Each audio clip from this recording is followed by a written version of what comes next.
తెలంగాణ అంటేనే తెగింపు, త్యాగం, ధైర్యము, నిజాయితీ. తెలంగాణలో ప్రజల్లో కానీ తెలంగాణ కల్చర్లో కానీ ఇవ్వడం తెలుసు, తీసుకోవడం తక్కువ. ఇవ్వడం ఎంత ఇవ్వడం అంటే ప్రాణాలను సైతం 1200 మంది పిల్లలు తమ ప్రాణాలను కోల్పోతే వచ్చిన తెలంగాణ నేడు ఈ రాజకీయ నాయకులు కుటుంబ కలహాల మధ్య కుక్కలు చింపిన విస్తరలాగా 60 సంవత్సరాల పోరాటం చేసిందనే బాధతో తెలంగాణ వచ్చింది భౌగోళికంగా. కానీ తెలంగాణ అంటే స్వేచ్ఛ, స్వాతంత్రము, ఆత్మగౌరవము. మా ఉద్యోగాలు మాకు కావాలని మొదలైన ఉద్యమంలో రాజకీయ నాయకులకి, కొంతమంది పెత్తందారుల కుటుంబాలకి తప్ప నిరుద్యోగులకి, విద్యార్థులకి, అమరవీరుల కుటుంబాలకి, ఉద్యమకారులకి ఏమీ లాభం జరగలేదనే బాధతో ఇవాళ నేను ఆ మాట మాట్లాడాల్సి వస్తుంది. అంటే కేసీఆర్ తెలంగాణ ఉద్యమాన్ని బాగా ముందుకు నడిపించిన వ్యక్తి. ఒక రకంగా తెలంగాణ సాధనలో ప్రముఖుడు ఎవరైనా ఉన్నారంటే కేసీఆర్ రాజకీయ పరంగా.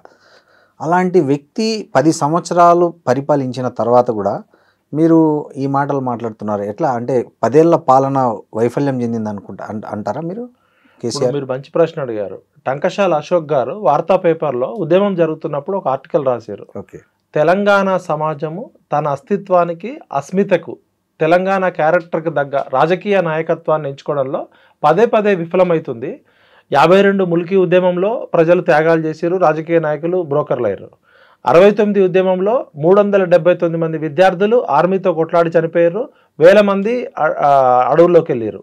అప్పుడు చెన్నారెడ్డి గారు ఇందిరాగాంధీతో రాజీ పడ్డారు. అయితే కేసీఆర్ అనే పేరు ఇప్పుడు తెలుసు. 2001లో కరీంనగర్లో సింహగర్జన పెట్టినప్పుడు మే 17 ఆర్ మే 27 ఆయన అప్పటిదాకా దుబాయ్ చంద్రశేఖర్ అనే పేరుంది, ఆయన కేసీఆర్ అనే పేరు లేదు. ఒక బక్కపల్చని వ్యక్తి, ఆయన ఎవరో కూడా తెలియదు.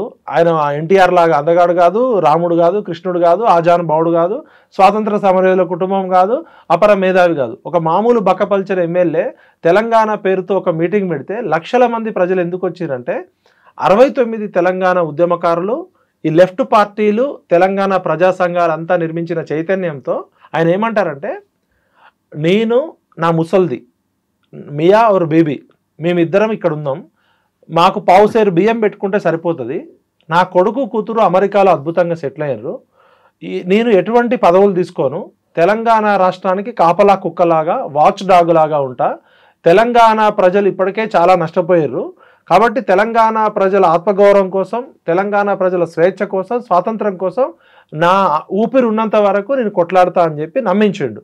ఆయన ఏమంటాడంటే, ఈ పరిణామ క్రమంలో, ఉద్యమ క్రమంలో నేనేమైనా పదవులు తీసుకుంటే నన్ను రాళ్లతో కొట్టి చంపండి అంటాడు, దళితుడిని ముఖ్యమంత్రి చేస్తా అంటాడు, నా కుటుంబ సభ్యులకు ఎటువంటి పదవులు లేనంటాడు. ఆ మాటలతోటి కేసీఆర్ గారు తెలంగాణ సమాజం ముందు అరే నేనేమైనా తప్పు చేస్తే నన్ను రాళ్లతో కొట్టి చంపమంటుండు, నా కుటుంబంలో ఎవరికి ఎటువంటి పదవులు తీసుకొని అంటుండు అని చెప్పి నమ్మించాడు.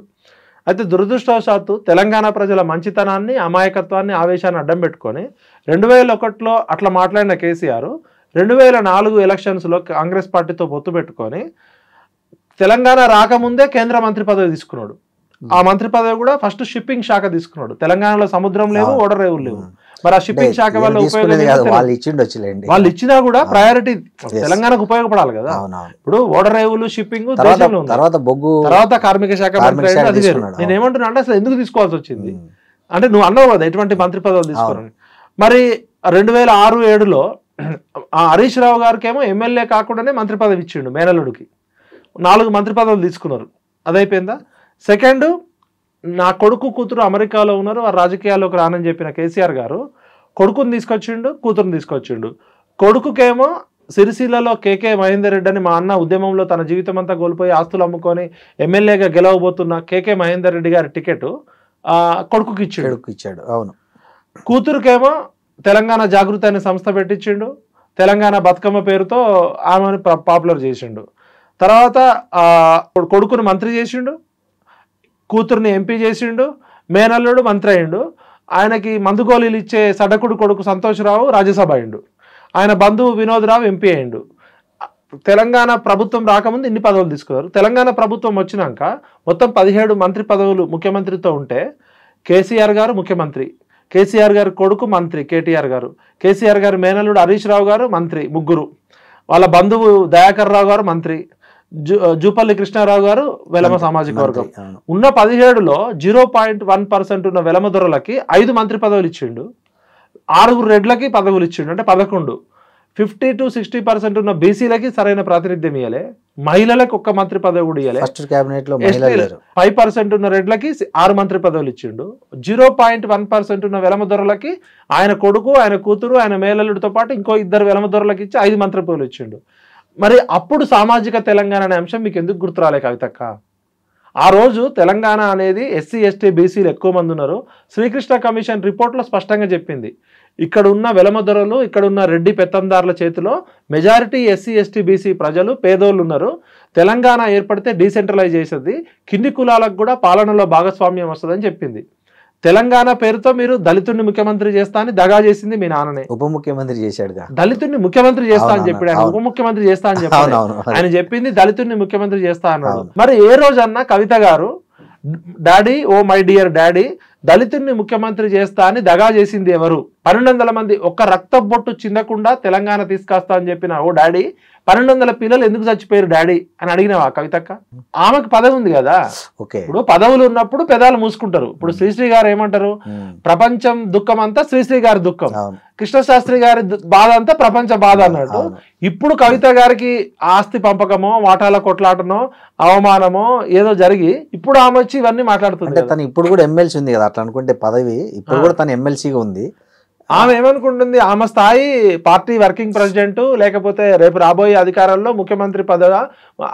ఆమె ఏమనుకుంటుంది, హరీష్ రావు నాకన్నా దేనిలో గొప్పోడు, కేటీఆర్ దేనిలో గొప్పోడు, సంతోష్ రావు దేనిలో, ఎందుకంటే వాళ్ళ టాలెంట్ ఏందో ఈమెకు తెలుసు కదా. ఒక రకంగా చూస్తే ఆ కుటుంబం మొత్తంలో కేసీఆర్ తర్వాత షార్ప్ కవిత గారే. కరెక్ట్. ఆమె సొంతంగా తెలంగాణ జాగృతి పెట్టుకొని బతుకమ్మని ఆమె స్వయం కృషితోటి ఎదిగింది.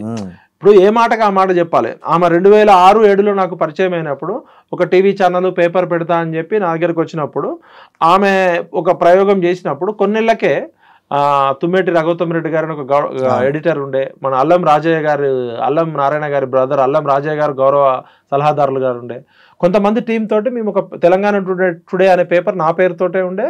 ఆమె పెట్టుబడి పెట్టింది.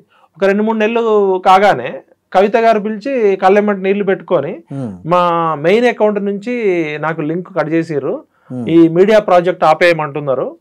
ఎవరు ఆపేయమన్నారంట? వాళ్ళ కుటుంబ సభ్యులు, వాళ్ళ నాన్న, వాళ్ళ అన్న, వాళ్ళ బావ. ఎందుకంటే ఆమె ఎదగడం వాళ్ళకి ఇష్టం లేదు. ఇది ఇప్పుడు కవిత గారి కన్నీళ్లు నిన్న పెట్టిన కన్నీళ్లు కాదు, 2006-7లోనే కన్నీళ్లు ఉన్నాయి. మరి వాళ్ళే తర్వాత అంతఃపురంలో కొట్లాటలు ఎట్లుంటాయంటే బయటపడే కొద్దిగానే ఉంటాయి, లోపల జరిగే. ఇప్పుడు సమాజంలో జరిగే సంఘర్షణ వాటాల కొట్లాట, ఈ రాజరికంలో లేకపోతే అధికారము డబ్బుల కోసం కొట్లాట ఉంటది. ఇప్పుడు జనరల్ గా మనది పురుషాధిక్య సమాజం, మనం ఎంత అన్నా కూడా మహిళలకి ఇంకా సాధికారత రాలే. అది అట్లాంటిది ఒక వెలమదొరలు, ఫ్యూడల్ వెలమదొరలు నియంతలాగా ఉన్న కేసీఆర్ కుటుంబంలో కూతురులాగా కాకుండా మహిళని మహిళగా కాకుండా వివక్ష ఉంది. అది అంతవరకు నేను ఒప్పుకుంటా. ఇక్కడ ఒకటి పాయింట్ విఠల్ గారు, మీరు చెప్పినట్లు ఆమెకు అప్పట్లోనే వాళ్ళకి ఎదిగేది ఇష్టం లేదంటే తర్వాత ఆమె ఎంపీ అయింది, తర్వాత ఎమ్మెల్సీ అయింది, మరి అట్లా ఎదిగేది లేకపోతే ఎంపీ ఎమ్మెల్సీ అయ్యారు కదా. కేటీఆర్ గారు కవిత గారు అమెరికా నుంచి రాగానే 2 ఎమ్మెల్యే టికెట్ కావాలని పోటీ పడ్డారు. పోటీ పడితే అప్పుడు దిలీప్ గారు వీళ్ళు పెద్ద మనుషులంతా కూర్చోబెట్టి 2లో ఎవరికన్నా ఒకళ్ళకే ఇస్తామంటే అప్పుడు కేటీఆర్ అప్పటి నుంచే పోటీ పడ్డది. ఆమె 2006-7లోనే నాకు ఎమ్మెల్యే టికెట్ కావాలంటే ఆమె అధికారం వచ్చినప్పుడు ఇచ్చిర్రు. ఫస్ట్ అప్పుడు జాగృతి పెట్టిర్రు, బతుకమ్మ అన్నారు, బతుకమ్మకి డబ్బులు ఇచ్చిర్రు, బతుకమ్మ పేరుతో ఎంపీ అయింది. నెక్స్ట్ టైం ఓడిపోయింది కదా. అవును, నిజామాబాద్ ఓడిపోయింది. తర్వాత పాపం ఇప్పుడు ఇక్కడ ఉన్నోళ్ళేమో కేసీఆర్ గారు చుట్టూన్న హరీష్ రావు, కవిత, కేటీఆర్, సంతోష్ వీళ్ళంతా 100,000 కోట్ల లక్షల కోట్లు సంపాదించుకుంటే ఆమెను అప్పుడే ఢిల్లీకి పంపించారు. ఔటర్ రింగ్ రోడ్డుకి పంపిస్తే ఆమె ఢిల్లీలో పోయి 100 కోట్ల లిక్కర్ స్కామ్ ఇరుక్కుంది. ఇప్పుడు హరీష్ రావు ఇంతవరకు మరకబడలే, సంతోష్ రావు మీద పబ్లిక్ ఎక్కడ రాలే, కేటీఆర్ గారి మీద ఆరోపణలు, కేసీఆర్ గారు ఈమెకి అప్పటి నుంచే వివక్ష ఉందని అర్థమవుతుంది ఆమె మాట్లాడిన దాన్ని బట్టి. ఈమె ఇప్పుడు అందరేమో సంతోష్ రావు అనేటోడు 100 కోట్లు 1000 కోట్లు అమెరికాలో విల్లాలు, ఫామ్ హౌజులు, ఆస్ట్రేలియాలో ఎస్టేట్ సంపాదించుకోండి అని చెప్తున్నారు. హరీష్ రావు ఆగర్భ శ్రీమంతుడు అని చెప్తున్నారు, కేటీఆర్కి ఆస్తులు ఉన్నాయని చెప్తున్నారు. ఈమె బాధ ఏంటంటే నాకు అప్పటి నుంచి మా నాన్న ముఖ్యమంత్రి అయినా కూడా నాకు పెత్తనం ఇయ్యలే, నా పేరు నేను చెప్పింది ఏమి నడవలే, నా పైరవీలు నడవలే కాబట్టి ఆమె పాపం ఢిల్లీ పోయి లిక్కర్ స్కామ్ లో పోయి తెలంగాణ ఇజ్జత్ తీసింది, ఆమె ఇజ్జత్ పోగొట్టుకుంది. పాపం ఇక్కడ అవకాశం లేదు, ఆ వివక్షతో అక్కడికి పోయింది, ఇరుక్కుందో, ఇరికించిందో, ఆమె కావాలని చేసిందో, సిబిఐ తిహార్ జైల్లో ఏం జరిగిందో అదంతా మనకు తెలుసు. అంటే ఇక్కడ ఆమె మీద ఇప్పుడు ఇంతకుముందు ప్రభుత్వంలో ఉన్నప్పుడు ఆమె చాలా ప్రియారిటీ ఉండేది, మీకు తెలుసు. ఎక్కడికి పోయినా నాయకులు కానీ కార్యకర్తలు కానీ క్యాడర్ అంతా కూడా ఆమెకు బ్రహ్మరథం పట్టేవాళ్ళు. సో అట్లాంటి ఆమెను అంటే డబ్బు సంపాదించుకోకుండా నిరోధించే అంటే చాలా పనులు ఏమి చెప్తే జరిగాయని కూడా అంటారు కదా మిగతా పార్టీల అంటే లోపల ఏం జరిగిందో పక్కకు పెడితే మనకి నిన్న కవిత గారు చెప్పిన దాన్ని బట్టి అర్థం చేసుకోవాలి. బిట్వీన్ ద లైన్స్ అంటే పేరుకు నేను కేసీఆర్ కూతురునే తప్ప ఆమె ఎవరితో పోల్చుకుంటుంది? హరీష్ రావు, సంతోష్ రావు, కేటీఆర్ తో పోలిస్తే నాకు వివక్ష జరిగింది. ఈ దొంగ కొడుకులు ఒక్కొక్కడు 1000 కోట్లు 100 కోట్లు సంపాదించుకున్నారు. మా నాన్న దేవుడే, మా నాన్న చుట్టూ దయ్యాలున్నాయని చెప్తుంది. నేను మా నాన్నగారికి రాసిన లెటరు, వ్యక్తిగతంగా రాసిన లెటరు లీక్ ఎట్లయింది, ఆ లీక్ వీరులు ఎవరని అడిగింది. దానికి అవతల నుంచి కేటీఆర్ వైపు నుంచి బీఆర్ఎస్ నుంచి ఏమన్నారు, మా పార్టీలో కూడా కొంతమంది కాంగ్రెస్ కోవర్ట్లు ఉన్నారని ఇండైరెక్ట్ గా కవిత వెనకాల రేవంత్ రెడ్డి గారు ఉన్నారని చెప్పిండు. అన్నారు కేటీఆర్, మా కుటుంబ సభ్యులే అన్నారు. ఇంకా చెప్పాలంటే కోవర్ట్లు ఉన్నారు అన్నాడు. కవితని చెప్పాలంటే మా కుటుంబ సభ్యుల్లోనే ఉన్నారని కేటీఆర్ స్పష్టంగా చెప్పాడు. ఆయన డైరెక్ట్ గా కవితని రేవంత్ రెడ్డి ఆడిస్తున్నాడు, ఈమె తోలుబొమ్మ అని చెప్పిండు. అప్పుడు కవిత గారు ఏమన్నారు, మా నాన్నకి నేను రాసిన వ్యక్తిగత లేఖ లీకు చేసిన లీకు వీరులు ఎవరో చెప్పమంటే గ్రీకు వీరులు ఎందుకు మాట్లాడుతున్నారు అన్నది.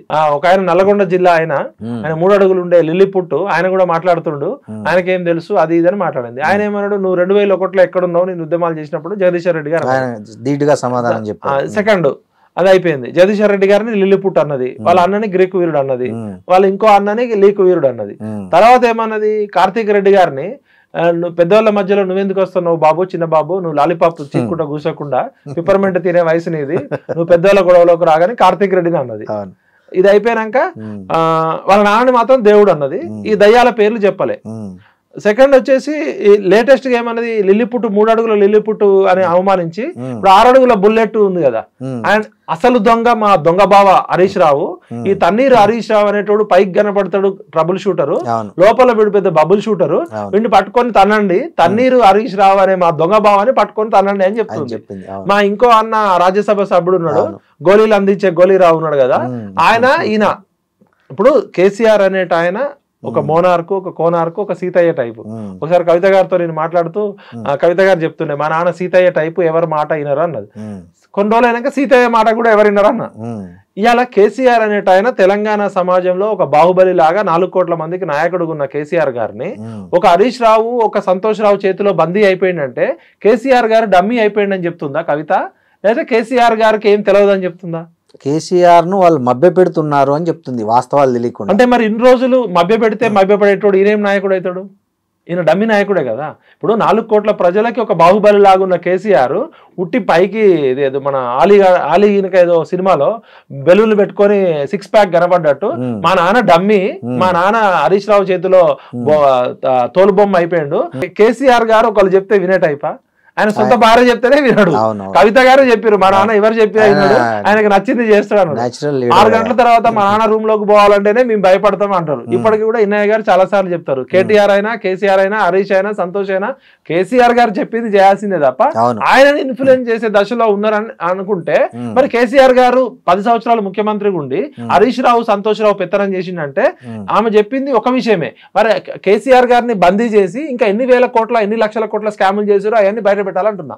ఇవాళ సిబిఐ కానీ ఏసీబీ కానీ ఫస్ట్ ఎంక్వైరీ చేయాల్సింది కవిత గారిని. కవిత గారు స్పష్టమైన ఆరోపణలు చేశారు.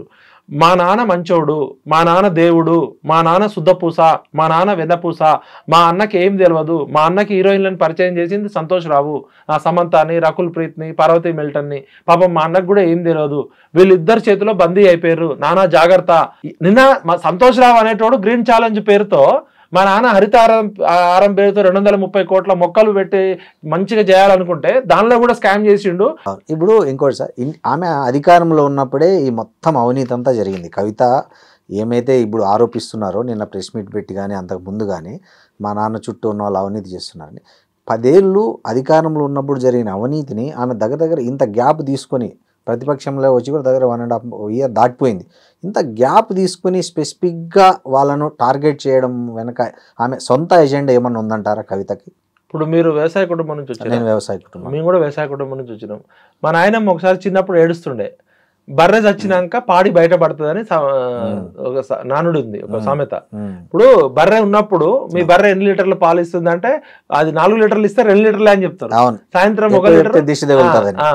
అయితే బర్రె చచ్చిపోయాక కూర్చొని ఆయన ఏడుస్తుంటది, ఓ ఈ బర్రె ఎంత మంచి బర్రె, పాడి బర్రె, ఇది పొద్దున 4 లీటర్లు సాయంత్రం 4 లీటర్లు ఇచ్చేదని ఏడుస్తుంది.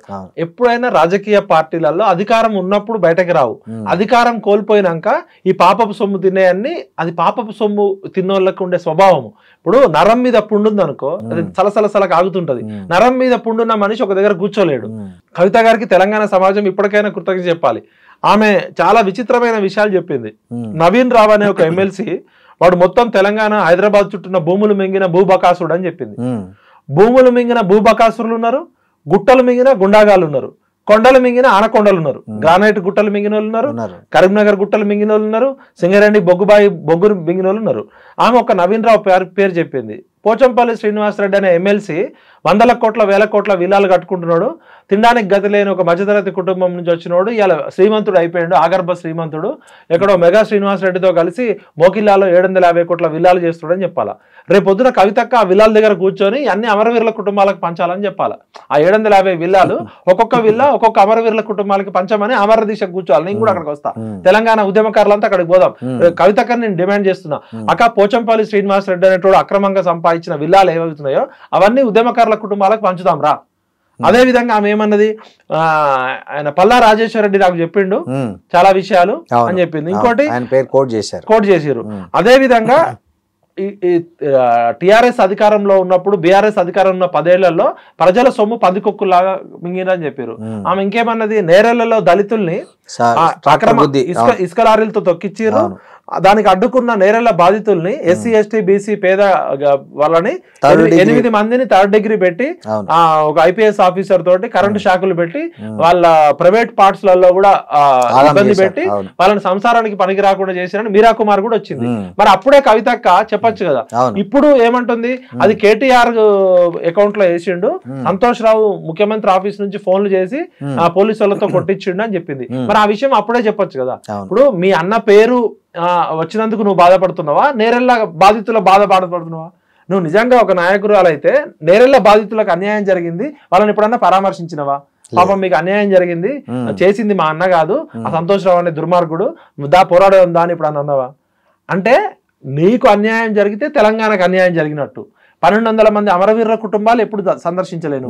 ఆర్టీసీ కార్మికులు 100 రోజులు స్ట్రైక్ జరిగితే 50 మంది చచ్చిపోయారు, ఏ రోజు పోలే మీరు మీ కుటుంబ సభ్యులు. ఇంటర్మీడియట్ పిల్లలు 32 మంది, మీ అన్న మీరు గ్లోబెరీనా అనే కంపెనీ చేసిన అక్రమాల వల్ల 32 మంది టీనేజ్ పిల్లలు చచ్చిపోయారు. నీకు కూడా కొడుకులు ఉన్నారు, కేటీఆర్ కూడా కొడుకు కూతురున్నారు, అదే ఏజ్ పిల్లలు. మరి 32 మంది ఇంటర్మీడియట్ పిల్లలు చచ్చిపోయినప్పుడు రాలే మీకు, ఆర్టీసీ కార్మికులు చచ్చిపోయినప్పుడు మీకు రాలే, చాలా మంది మహిళలని గిరిజన మహిళల్ని గ్యాంగ్ రేప్ చేసి చచ్చినప్పుడు రాలే. అంటే తెలంగాణ ప్రజల బాధ మీకు పట్టదు. అప్పుడు బంగారు తెలంగాణ, సువర్ణ తెలంగాణ, బతుకమ్మ తెలంగాణ. ఇప్పుడు నీకు ఎప్పుడైతే నీ ఇంట్లో నిన్ను పక్కకి పెట్టినప్పుడు అప్పుడు ఇవన్నీ గుర్తొచ్చినాయి. పదవులు ఉన్నప్పుడు పెదవులు ఎందుకు మూసుకున్నావు కవితక్క అని అడుగుతున్నా. ఇప్పటికైనా కవిత గారిని రిక్వెస్ట్ చేస్తున్నా, అక్క నీకు చిత్తశుద్ధి ఉంటే నువ్వు మనం కలిసి పనిచేసినాం, నా మిత్రురాలివి, నేను శ్రేయోభిలాషి. నేను ఏమంటున్నా అంటే ఆ 1200 కోట్లు టీఆర్ఎస్ పార్టీ అకౌంట్ లో ఉన్నాయి కదా, అవి రాత్రికి రాత్రి అది తెలంగాణ ప్రజలు తమ రక్త మాంసాలతోటి ప్రజలు ఇచ్చిన ఆస్తి. ప్రతి ఊర్లో తెలంగాణ రాష్ట్ర సమితి బిల్డింగ్లు ఉన్నాయి, అవన్నీ కూడా తెలంగాణ ఉద్యమకారులకు పంచుదాం. ఆ TRS party second richest party కదా, టిఆర్ఎస్ పార్టీని బీఆర్ఎస్ పార్టీగా మార్చే హక్కు మీ నాన్నకు కూడా లేదు. అది ప్రజల త్యాగాల నుంచి, తెలంగాణ ప్రజల ఆకాంక్షల నుంచి, 60 సంవత్సరాల సుదీర్ఘ పోరాటం నుంచి వచ్చిన పార్టీ. టిఆర్ఎస్ పార్టీకి ఓనర్లు తెలంగాణ ప్రజలు. అది ఒక కేసీఆర్ పేపర్ మీద కేసీఆర్ పెట్టుండొచ్చు కానీ దానిలో మా జీవితం కోల్పోయినాం, మా ప్రాణాలు కోల్పోయినాం. కాబట్టి కవితక్క నేను స్పష్టంగా సూటిగా అడుగుతున్నా, నువ్వు రేపు ఇందిరా పార్క్ దగ్గర దీక్ష చేపట్టు, టీఆర్ఎస్ పార్టీని బీఆర్ఎస్ పార్టీగా మార్చి ఆ 1500 కోట్ల రూపాయలు ఉద్యమకారుల కుటుంబాలకి, అమరవీరుల కుటుంబాలకి, నిరుద్యోగులకి పంచుదామని పెట్టు. రేపటి నుంచి లిస్టు స్టార్ట్ చేయి. ఈ 10 సంవత్సరాలు ఎవరెవరైతే పందికొక్కులాగా తిన్నారో, ఈ భూములు మింగిన భూబకాసురుల లిస్టు, కొండలు మింగిన ఆనకొండల లిస్టు, గుట్టలు మింగిన గుండాగాల లిస్టు, తెలంగాణ బడ్జెట్ 30 లక్షల కోట్లు ఈ 10 సంవత్సరాల్లో ఎవరెవరు తిన్నారో వాళ్ళందరూ లిస్టు పెట్టు. నీతో పాటు మేము కూడా ఉంటాం, నీకు రక్షణగా మొత్తం తెలంగాణ సమాజం వస్తుంది. సరే జరిగింది ఏదో జరిగిపోయింది, ఇప్పటికైనా నువ్వు మాట్లాడు, ఆ విషయాలు మాట్లాడు. నువ్వు నిన్న మాట్లాడిన ప్రెస్ మీట్లో నీకు అన్యాయం జరుగుతుందని మాట్లాడుతున్నావు కానీ నిరుద్యోగుల గురించి మాట్లాడినావా, విద్యార్థుల గురించి మాట్లాడినావా, బీసీల గురించి మాట్లాడినావా, ఎస్సీల గురించి మాట్లాడినావా? సామాజిక తెలంగాణ లక్ష్యం మాట్లాడుతుంటేనే నన్ను దూరం పెట్టారు. ఆమె 10 సంవత్సరాల అధికారంలో ఉన్నప్పుడు మీ 2 సార్లు కేబినెట్ లో మహిళా మంత్రులు లేనప్పుడు మహిళలు ఎవరు మంత్రులు లేరంటే కొంతమంది ఎవరు కామెంట్ చేస్తారు, ఉన్నోళ్ళంతా మహిళలే అని మీ నాన్న అవమానించిండు కదా. మహిళా మంత్రి ఎందుకు లేరు మై డియర్ డాడీ అని ఎందుకు అడగలేదు? దళితుడిని సీఎం చేస్తా అని చెప్పి ఎందుకు చేయలేదు మై డియర్ డాడీ? నువ్వు దళితుడు కాదు కదా డాడీ, మీ తాత దళితుడు కాదు కదా, మనం దళితులం కాదు కదా, దళితులని దగా చేసిన దగుల్బాజీ ఎవరు డాడీ అని అడగాలి కదా. నా ముఖ్యమంత్రి, మంత్రులు, అల్లుళ్ళు, చుట్టాలు మొత్తం ఈ కల్వకుంట్ల కుటుంబం మొత్తం దోచుకొని తింటున్నప్పుడు ఇది పద్ధతి కాదు డాడీ అని అడిగినావు ఎప్పుడన్నా? ఇంకోటి అంటే నీకు ఇబ్బంది అయినప్పుడు తెలంగాణ మొత్తం గాయగత్తర కావాలి, తెలంగాణ అగ్గిలేవాలి. మీరు సంతోషంగా ఇప్పుడు బంగారు తెలంగాణ పేరుతో హరీష్ రావు ఇంట్లో బంగారం ఉంది, మరి ఆ విషయం ముందే చెప్పొచ్చు కదా. మా నాన్న మంచోడు, మా అన్న మంచోడు, ఈ హరీష్ రావు అనే 6 అడుగుల బుల్లెట్ వీడు దొంగ, మా దొంగ బావ తన్నీరు హరీష్ రావు అనేటువంటి పట్టుకొని తన్నాలని ఎందుకు చెప్పలే అప్పుడే? మా సంతోష్ రావు అనేటోడు నల్లికుట్లోడు, వీడు ఏం మాట్లాడాడు కానీ వాడు హ్యాపీగా ఉండడం కోసం ప్రపంచంలో ఉన్న అన్ని దేశాల్లో ఆస్తులు కాపాడుకున్నాడు ఎందుకు చెప్పలే? అంటే ప్రజలు అప్పుడే చెప్తే నీకు నమ్మేటోళ్ళు కదా. అంటే ఇప్పుడు ఈ మొత్తం వ్యవహారాన్ని అంతా వాళ్ళ సొంత ఎజెండా, సొంత ఆస్తుల పంపకంలో తేడా వచ్చినందుకు జరుగుతున్నది తప్ప ఇప్పుడు కూడా తెలంగాణ ప్రజలు, తెలంగాణ సమాజానికి సంబంధించిన గొడవ అయితే కాదు ఇది. అంతే. ఒక జర్నలిస్ట్ గా మీరు ఆలోచించండి సార్, వీళ్ళ ట్రాక్ రికార్డు 2001లో వీళ్ళ ఆస్తులేంది, 2004లో వీళ్ళ ఆస్తులేంది, 2014లో వీళ్ళ ఆస్తులేంది, 2020లో ఏంది? బతకడానికి బ్యూటీ పార్లర్లు పెట్టుకున్న వాళ్ళకి బుర్జ్ ఖలీఫాలో బిల్డింగ్లు ఎట్లా వచ్చినాయి? తినడానికి తిండి లేని సొంత ఇల్లు లేని వాళ్ళకి విల్లాలు, ఫామ్ హౌజులు, ఎస్టేట్లు అమెరికాలో, ఆస్ట్రేలియాలో, ప్రపంచ దేశాలలో ఎక్కడి నుంచి వచ్చినాయి? ఇవాళ వీళ్ళకి ఆస్తులు చాలా ప్రపంచ దేశాల్లో ఉన్నాయని చెప్తున్నారు. మాట్లాడితే అమెరికా పోతున్నారు, దుబాయ్ పోతున్నారు, లండన్ పోతున్నారు ఏదో పేరుతో. మరి ఇలా పదే వీళ్ళు అమెరికాలో ఎక్కడెక్కడ ఆస్తులు పెట్టారు అవన్నీ బయటకు రావాలి కదా. ఉద్యమం చేస్తే కోల్పోతారు కదా. ఉద్యమం అంటే త్యాగం, ఉద్యమం అంటే ధైర్యం, ఉద్యమం అంటే నిజాయితీ, ఉద్యమం అంటే ఇవ్వడం కదా. మరి మొత్తం ప్రపంచ చరిత్రలో ఉద్యమాలు చేసిన నాయకుల కుటుంబాలు ఆరిపోయినాయి, మీ ఒక్క కుటుంబం మాత్రం ఉద్యమం పేరుతో తెలంగాణ రాకముందే ఆస్తులు వచ్చినాయి. ఇదంతా జనాలకు తెలియదంటారా? వీళ్ళ కుటుంబానికి ఆస్తులు వచ్చింది, లేకపోతే వీళ్ళు అవినీతి చేసింది, వీళ్ళ ప్రామిస్లన్నీ ప్రజలకు గుర్తుంటాయి కదా విఠల్ గారు. మరి అట్లా గుర్తున్నప్పుడు మళ్ళీ సెకండ్ టైం కేసీఆర్ను గెలిపించారు అంటే దాన్ని ఎట్లా అర్థం చేసుకోవాలి? ఇప్పుడు తెలంగాణ ప్రజలు ఏంటంటే అమాయకత్వము, మంచితనము, బారాకూన్ మాఫ్ అన్నట్టు ఫస్ట్ సారి జై తెలంగాణ పేరుతో వచ్చారు, సెకండ్ సారి బంగారు తెలంగాణ అనే స్లోగన్ తోటి ఒక హోప్ కలిగించారు. ఫస్ట్ టర్మ్ కొంచెం బాగానే ఉండే, సెకండ్ టర్మ్ వచ్చినాక వీళ్ళు ఆగడాలు ఎక్కువైపోయి యథా రాజా తదా ప్రజ అన్నట్టు కేసీఆర్ గారిని చూసి కేసీఆర్ కుటుంబ సభ్యులు, కేసీఆర్ కుటుంబ సభ్యులను చూసి ఎమ్మెల్యేలు కూడా ఒక్కొక్క ఎమ్మెల్యే 100 కోట్లు, 500 కోట్లు, 1000 కోట్లకు ఎదిగేసరికి ప్రజలు బండకేసి బాధిరు. ప్రజలు ఎందుకు ఓడించారు రెండోసారి? ఇప్పుడు ఫస్ట్ సారి కూడా భయపడే 6 నెలల ముందు ఎలక్షన్ పెట్టుకున్నారు. కాంగ్రెస్ మోసపూరిత వాగ్దానాలు నమ్మి ప్రజలు ఓడించారనేది బీఆర్ఎస్ వారు. ఇప్పుడు ఆడలేక మధ్యలో ఓడన్నట్టు, నువ్వు చక్కగా లేక అద్దం బలగొట్టినట్టు, నీ ముఖం బాగాలేక అద్దం పగలకున్నట్టు నువ్వు కుటుంబ పాలన చేసినావు, నువ్వు కుట్రలు చేసినావు, ప్రశ్నించే గొంతుల్ని అణిచేసినావు, స్వేచ్ఛ లేకుండా చేసినావు, స్వాతంత్రం లేకుండా చేసినావు, మాట్లాడితే కేసులు పెట్టినావు, ఈ నియంతృత్వ ధర్నా చౌకులో ధర్నాలు లేకుండా చేసినావు, జర్నలిస్టులు ఎవరైనా మాట్లాడితే కేసులు పెట్టినావు. అందుకనే కదా నీకు ఇలా ఇప్పుడు ఒక తెలంగాణ బాహుబలి లాగా ఉన్న కేసీఆర్ ఫామ్ హౌస్ లో పోయి బిచ్చల దేవుడు లాగా ఫామ్ హౌస్ కి ఎందుకు బందీ అయ్యిండు? ఇలా ఎందుకు బయటకు రాలేకపోతున్నాడు? కన్న కూతురుని, కన్న కొడుకుని, సొంత మేనల్లుడిని, సడ్డకుడు కొడుకుని కూడా కంట్రోల్ చేయలేని కేసీఆర్ ఏ విధంగా నాయకుడు అవుతాడు? ఉత్తరప్రదేశ్ లో ఉన్న వాళ్ళకి, పంజాబ్ లో ఉన్న వాళ్ళకి పోయి ఫ్లైట్లు, విమానాలు వేసుకొని పోయి ఇంకా తెలంగాణ రాష్ట్రాన్ని దోచుకుని సరిపోక భారత రాష్ట్ర సమితిని పెట్టుకొని అన్ని రాష్ట్రాలకు వీళ్ళు డబ్బులు పంపించారు కదా. భారతదేశంలో ఉన్న అన్ని ఎంపీ సీట్లకి ఫండింగ్ చేస్తా అని కేసీఆర్ గారు మన రాజ్దీప్ సర్దేశాయ్తో చెప్పిండు కదా. అంటే అంత డబ్బు ఎక్కడి నుంచి వచ్చింది? వీళ్ళు ఏమన్నా ఎలన్ మాస్కులా, ఇన్ఫోసిస్ నారాయణమూర్తిలా సాఫ్ట్వేర్లు కనిపెట్టిరా, రాకెట్లు కనిపెట్టిరా? తెలంగాణ ప్రజల్ని పీల్చి పిప్పి పిండి చేసిన కాలకేయ కుటుంబం. వీళ్ళందరినీ తిహార్ జైల్లో పెట్టి వీళ్ళ ఆస్తులన్నీ జప్తు చేయాలి. మీరేమో ఇట్లా అంటున్నారు. ఒకవైపు కేసీఆర్ను తెలంగాణ జాతిపిత అని కూడా ఈ మధ్య ఒక కాయిన్ చేశారు ఒక వర్డ్ను. మరి మీరు ఇన్ని లోపాలు చూపిస్తున్న కేసీఆర్ను ఇంకోవైపు నుంచి తెలంగాణ జాతిపిత అని పరిస్థితి ఎందుకు వచ్చింది? ఇప్పుడు రాజు పక్కన బానిసలు ఎప్పుడు భజన చేస్తుంటారు. ఆ భజన గాళ్ళకి ఏంటంటే నెల జీతాలు ఇస్తారు, వాళ్ళు తినడానికి తిండి, కుక్కకు బిస్కెట్ వేసినాక వాళ్ళు తిన్నాక ఎంగిలి మెతుకులు, కుక్క బొక్కలు వేస్తారు. అట్లాంటి బానిసలు ఎప్పుడు డప్పు కొడుతూనే ఉంటారు. ప్రజలు ఏమనుకుంటున్నారు? ఇలా మీరు పోయి ఒక సర్వే చేయండి, కేసీఆర్ కుటుంబం గురించి కానీ కేసీఆర్ గురించి ప్రజలు ఏమనుకుంటున్నారో ఒకసారి మీరు సర్వే చేయండి.